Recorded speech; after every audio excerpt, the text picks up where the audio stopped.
राकट देशा कणखर देशा दगडाच्या देशा प्रणाम माझा घ्यावा हे श्री महाराष्ट्र देशा।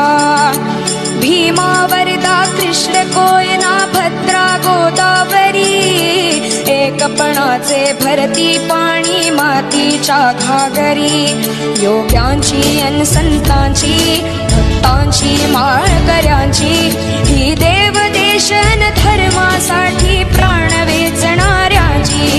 योद्ध्यांची अन वीरांची तलवारीच्या पात्याची देशाचे रक्षण करण्यासाठी जीव खर्चणाऱ्याची। ही भूमी सप्तसुरांची रंगांची अष्टकलांची काव्याची शास्त्र विनोदाची ही भूमी साहित्याची। महाराष्ट्र भूमी ही जन्मभूमी ही कर्मभूमी अमुची।